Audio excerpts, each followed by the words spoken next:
Hello. So, I know an old story, an old coyote story. But the story I know is very short, and I've found a more in depth story that tells about things more than just old coyote and old hawk. So I'm going to share that story with you. It's a story about why we have the sun and the moon and the stars in the sky. You see, in the old times, it was always dark. The only light was lightning, or the fires that would be made by the peoples, the ones that had the thumbs after all. Now, in those days, Coyote, he knew of many of the animal people that lived nearby, and he went to speak to some of them. He spoke to a few of those animal people, his brothers. He went to Black Hawk and to Jackrabbit, Prairie Chicken, and Turtle. To each of them, he said, "You are just who I need. You must come to a council tonight to see what we can do about this darkness and this cold." That night, when they all reached the council, Old Hawk, Jackrabbit, Prairie Chicken, and Turtle sat in a circle and shivered. And Coyote explained why it had brought them all there. He said, "This cold and this dark have lasted long enough." "Oh, yes," said Prairie Chicken, "and we're just the ones to put an end to it." "Ah, yes, we are," said Brother Black Hawk. "Yes, indeed we are," Coyote echoed. "So, we must make the day." Turtle followed. "How? How indeed do we do that?" But Jackrabbit leaped up in excitement and said, "Yes, yes, yes. And now perhaps we can get fire for all the animal people," Coyote went on. "Where?" queried Turtle. Coyote, he grinned. He said, "I know just the place. Not long ago, I passed a cave on a high bank. When the little people there opened the door, some light spilled out. They were the bug people, and inside their cave I saw fire. It made the cave as bright as day. But when the people shut the door again, they only opened it up for their own people to come in. Their fire is only for themselves." Now Black Hawk, Jackrabbit, Prairie Chicken, and Turtle, they scowled. They muttered when they heard that. "Now," said Coyote, "how are we going to get it?"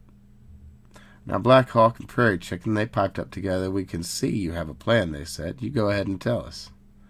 Well, old Coyote, being as he was, he puffed out his chest a bit. He said, "This is how it is. I'll go along to that cave and spy out how they're all fixed up there. Want to see who guards the door and how. You follow behind me and wait where I tell you." So the five of them set out about their business. When they'd gone a little ways, Coyote said to Turtle, "Wait here," and he went on with the others. "Wait here, then," Coyote said to Prairie Chicken after a bit. Then Jackrabbit was with him, and Brother Black Hawk last. Then Coyote himself, he went on alone. Now when he came near the place, he thought to himself, "A cave. I'd best take a look-see." So he sat and he waited a bit. After a while he saw a cracked light at the door as it began to open. And then that door, it swung out wide. And in the light that spilled out, he saw one of the little bug people. It was Dragonfly. "What fortune I have," thought Coyote. A Dragonfly could not turn his head, so he could only look straight on. All Coyote had to do was creep up behind him to catch up on him, and so he did. "Skeery!" squeaked Dragonfly. His wings fluttered in fright. Coyote growled softly, "Ho, you! What are you doing out here?" "Watching," that Dragonfly said. "Only watching. I watch the door to be sure that only bug people go in." I can only see straight ahead so the people know I'm a good watcher. My eyes never wander. If I say open the door, they open it. Well, Coyote grinned. He said, good. And I have you now, little bug. Shall I squish you? Or shall I let you be? And if you call out to the people to open the door, well, I'll set you free. Well, they'll kill me, Dragonfly squeaked, and Coyote shrugged. He said, well, you can fly away. They can't see you in the dark. He gave Dragonfly a little pinch. Ow! Little Dragonfly shrieked and called out, you people inside, you open the door. And then, as the people were gone, they ran to help. Oh, son of a bitch. Well, they don't have that in here. Well. Go figure. Let's see how much of they're missing.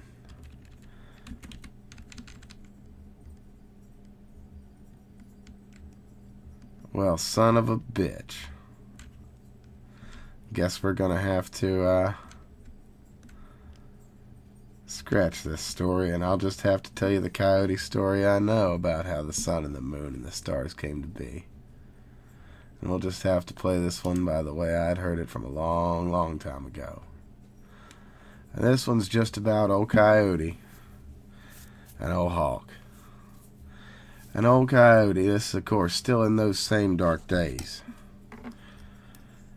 And old Coyote, being the type that he is, he had as well seen a light one place in his travels and his wandering. He saw it up on the plateau, though, this light. This wasn't merely the light of a fire, we'll say. So old Coyote, he had investigated, and it saw that it was the people that lived on the plateau, mind you, not the animal people. The ones that walked always upright. The ones like you and me. Well, like you. I guess I'm a cat, huh? Anyhow. Anyhow. Old Coyote, he'd seen a thing or two in his day, and as we all know, old Coyote's a trickster. So he said to his brother Hawk, he said, oh Hawk, I've seen something, and I want to see, I want to see what's inside of that box they got up there. They got light in that box. Simple as that. We're going to snatch it away from them, find out what's in there, and then we'll give it back to them. Simple as that. So old Coyote, he convinces Brother Hawk, because Brother Hawk's a good fella. And so they decide that they're going to go on up there, the people that live on the plateau, and they watch and they see the light comes out. And so old Coyote says to old Hawk, now what we're going to do here, old Brother Hawk, I'm going to go up there and I'm going to make a ruckus. What I want you to do is while they're trying to deal with me, you swoop down there and you grab that little box. Now mind you, this box, not so big, nothing impressive, nothing bigger than the size of your hand.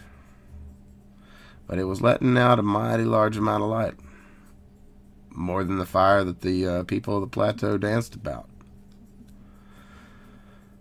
And so, old Coyote and old Hawk, they went on up there. And the people were dancing about the fire, as they did every night time. Mind you, of course, all times were night at this point. But it was the evening, the end of the day's doings, as you might say. So, old Coyote, he goes up there, he jumps right up in, and he kicks a big old log right out of the fire, yips and yowls, and he just makes a fine mess of things, makes a mess of their dinner and everything else. And they just go after old Coyote like the dickens. And old Hawk, well, he just swoops down and he grabs that box like it wasn't nothing. gets his talons around it, simple as anything. And he's just flying away, and he notices, man, oh man, this box is heavy. And it's a lot heavier than such a small box ought to be, especially for a strong critter like old Brother Hawk. So, off he goes, flying into the day, or the night, as they were one and the same at the time, but flying off, and it's just too much for him. Can't hold on to it. As he's going, it just drops out of his talons, falls and falls and falls, and not a soul could see it but old Brother Hawk, and it hit the ground and just busted into a bunch of pieces. And out of that, all the light in all the skies and all the creation spilled out all at once. And in there was the sun in the sky, and the moon, and all the stars that shine down below. And that is where it came from. Hope you enjoyed. Suppose that'll do for now. Let's call this one a wrap.